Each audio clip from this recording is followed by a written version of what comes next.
buried. Every company that has tried to locate this treasure has failed.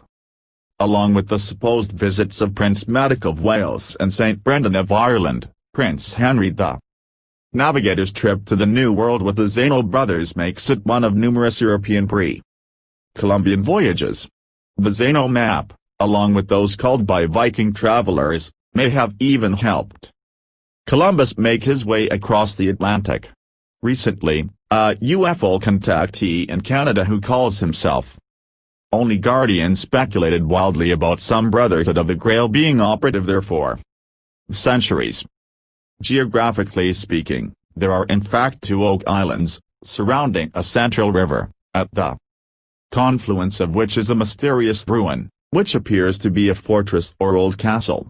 It does appear that there may be strands connecting Rennes Chateau and the New World.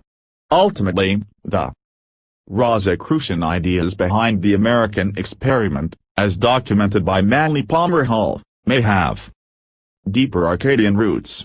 Bradley hints, but does not come out and say, that what is beneath the money pit may be the Grail. It is not the only weird trail in the Rennes mystery. One researcher insists that the inventor Barnes Wallace was one of the most recent Grand Masters of Sion. Yet another feels it is worth pursuing the origins of the Cajun people of Louisiana.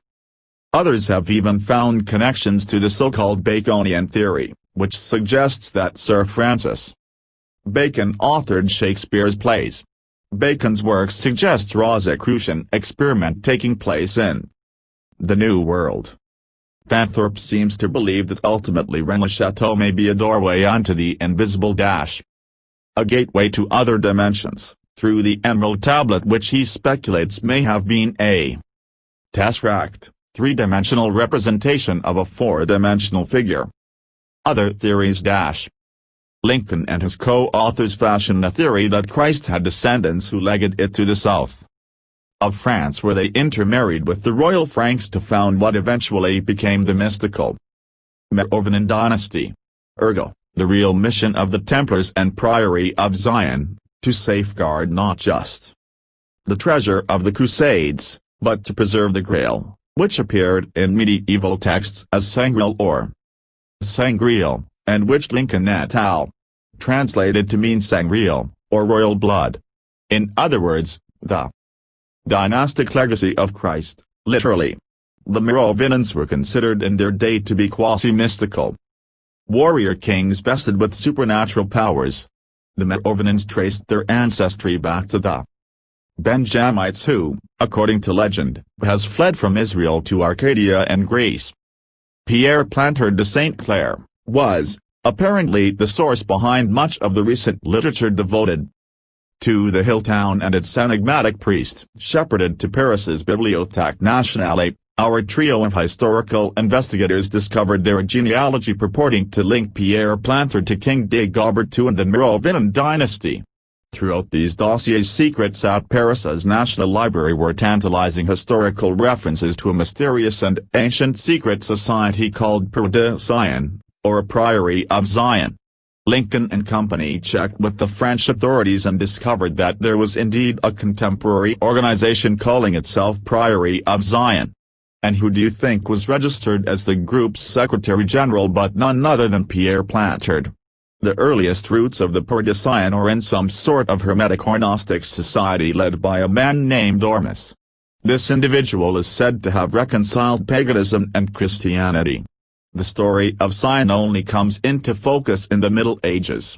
In 1070, a group of monks from Calabria, Italy, led by one Prince Ursus, founded the Abbey of Orval in France near Stenay, in the Ardennes. These monks are said to have formed the basis for the Order de Sion, into which they were folded in 1099 by Godefroy de Bouillon.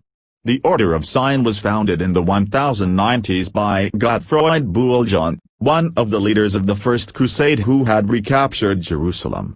They claimed that it was this order that lay behind Hugues of Champagne and the founding of the Templars. From Agent, Lee and Lincoln, the Holy Blood and the Holy Grail. The avowed and declared objective of the Priory of Sion is the restoration of the Merovingian dynasty and bloodline, to the throne not only of France, but to the thrones of other European nations as well. By dint of dynastic alliances and intermarriages, this line came to include Godfrey de Bouillon, who captured Jerusalem in 1099, and various other noble and royal families, past and present. Godfrey was, by legend, a member of the Grail family, and by lineage a Merovingian and apparently, rightful king of Jerusalem by his descent from David. It is clear that he was aware of this. When he left for the First Crusade, he sold all of his property. He intended to stay in Jerusalem. Godfrey was close to Dupin, and the Count of Champagne, and Baudouin, his brother, was integral to the founding of the Templars. One might therefore term Godfrey de Bouillon as a sort of king of kings, or at least a maker of kings, since he founded the Order of Sion that could crown kings of Jerusalem. To the south of Jerusalem looms the high hill of Mount Sion. By 1099 an abbey had been built on the ruins of an old Byzantine basilica at the express command of Godfrey de Bouillon.